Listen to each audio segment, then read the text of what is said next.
Good afternoon, folks. Glad you're back for the continuation of the adventures of Captain Underpants by Dav Pilkey. Today we're going to read chapters 9, 10, and 11. So here we go.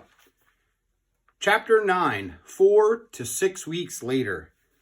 4 to 6 weeks of back-breaking slave labor, grueling homework assignments, and humiliating good behavior at school. A package arrived in George's mailbox from Lil Wise Guy's novelty company. It was the 3D Hypno Ring.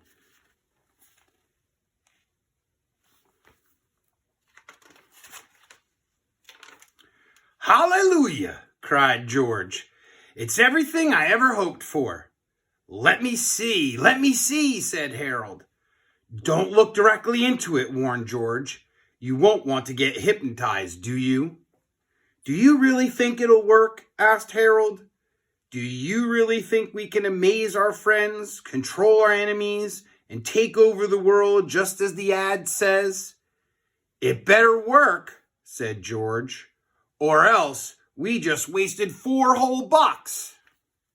Chapter 10, the 3D Hypno Ring. The next morning, George and Harold didn't arrive early at Mr. Crup's house to wash his car and re-shingle his roof. In fact, they were even a little late getting to school. When they finally showed up, Mr. Crup was standing at the front door waiting for them, and boy, was he mad.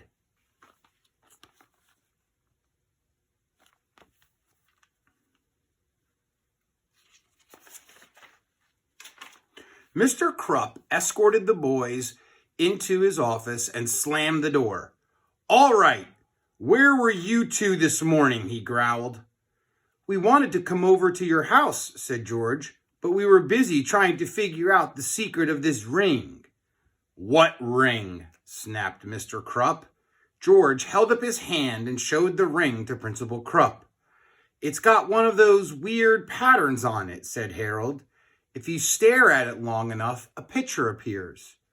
"Well, hold it still," snarled Mr. Crup.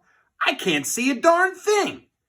"I have to move it back and forth," said George, "or else it won't work."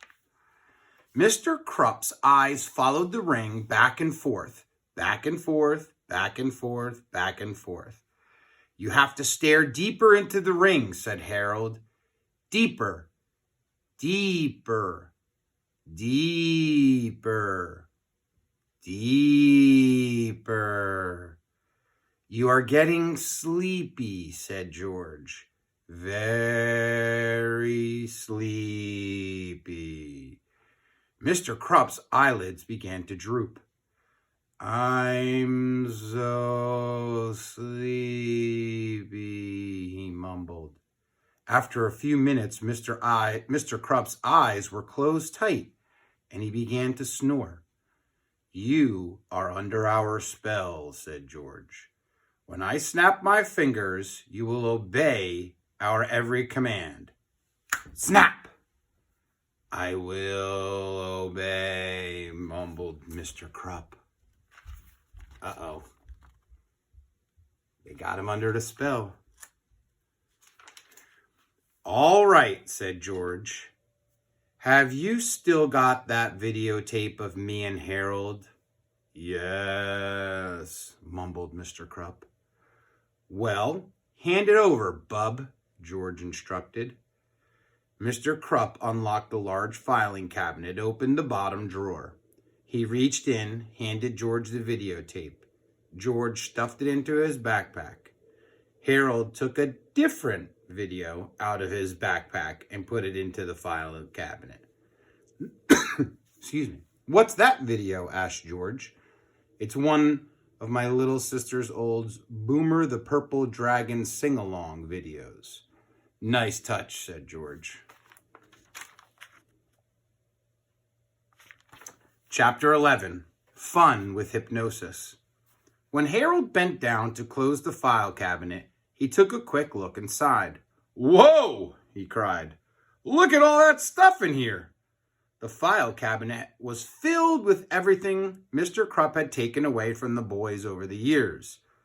There were slingshots, whoopee cushions, skateboards, fake doggy doo-doo. You name it, it was in there. Look at this, cried George. A big stack of Captain Underpants comics. He's got every issue, said Harold. There's the boys taking a look in the filing cabinet. For hours, the boys sat on the floor laughing and reading their comics. Finally, George looked up at the clock. Yikes, he said. It's almost lunchtime. We better clean up this mess and get to class. The boys looked up at their principal, who had been standing behind them in a trance all morning. Gee, I almost forgot about Mr. Crup, said Harold. What should we do with him? Do you want to have some fun, asked George. Why not, said Harold. I haven't had any fun in the last 4 to 6 weeks.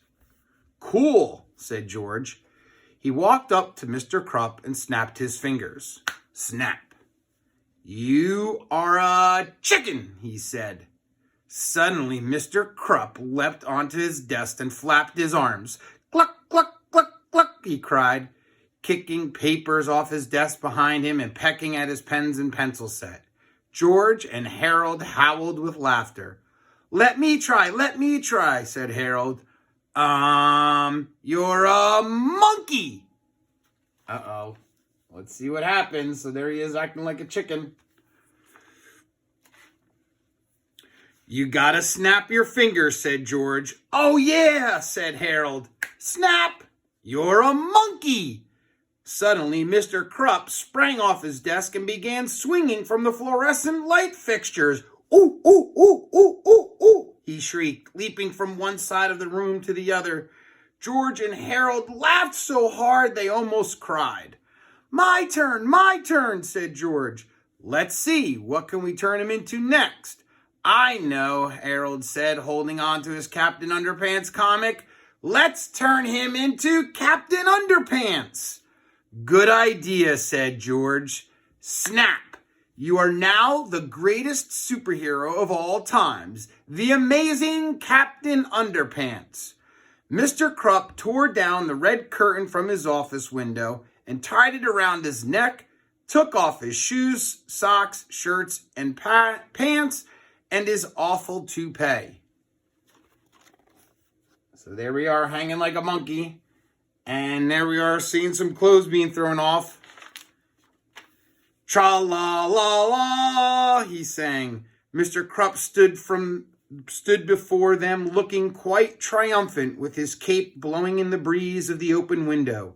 George and Harold were dumbfounded. You know, said George, he kind of looks like Captain Underpants. Yeah, Harold replied. After a short silence, the two boys looked at each other and burst into laughter. George and Harold had never laughed so hard in their lives. Tears ran down their faces as they rolled about the floor, shrieking in hysterics. After a while, George pulled himself up from the floor for another look. Hey, George cried. Where'd he go? All right. So, let's show you the last page here. So that was chapters 9, 10, and 11 in the Adventures of Captain Underpants by Dav Pilkey. Hope you have a great day and can't wait for you to come back and listen to the concluding chapters of The Amazing Adventures of Captain Underpants by Dav Pilkey. Have a good day.